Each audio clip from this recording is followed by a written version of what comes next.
in Unity, we really put a lot of stock in affirming the Word because it's aligning our thinking, aligning our thoughts.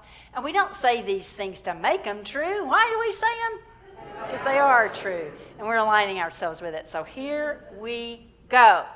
I am prosperous, abundant, and fulfilled. And let's affirm that 2 more times and let that become even more real for us.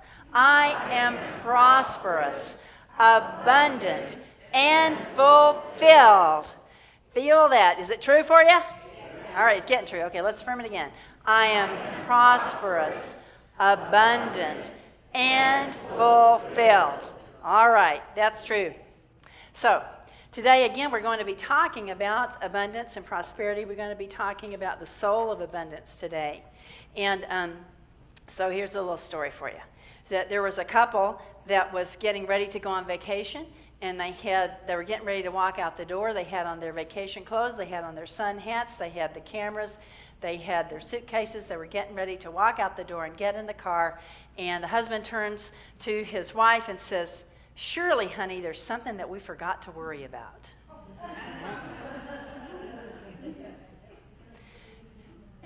I won't ask for a show of hands, but I'm guessing. Do you worry? Yeah. We all do, don't we? We worry. There are lots of concerns in our world, are there not? There are lots of things going on.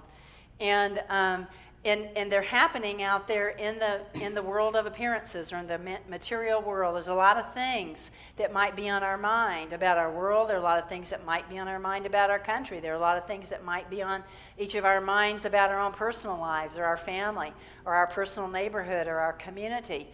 There are lots of things that can bother us, that we can worry about. That's part of being a human being, I guess, right? Is we worry. And yet, what we know is that old thing about the rocking chair, right? Worry gives you something to do, just like sitting in a rocking chair, but it doesn't get you anywhere, right? It doesn't get you anywhere. And we know that the solution to that worry and to that concern about whatever may be happening in the outer experience of our lives or our world is to change how we look at things.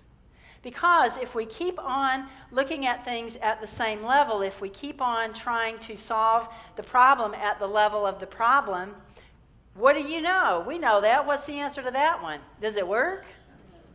It doesn't work, does it? We're like that. We're rocking in that rocking chair. It's giving us something to do, but it's not getting us anywhere because there's no solution at the level of the problem.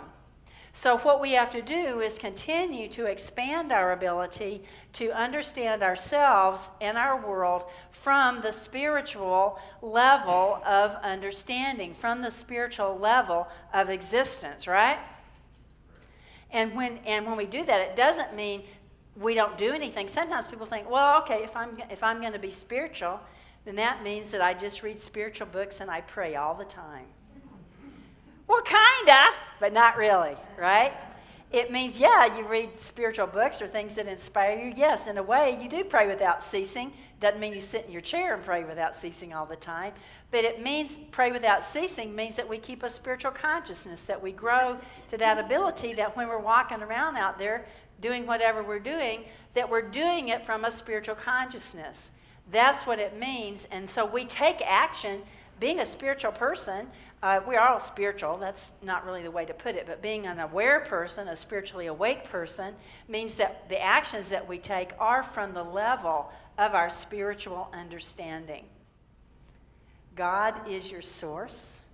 God is your parent with the big P. Yes, you have earthly parents that we respect.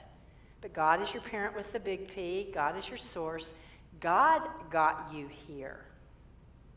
God got you here.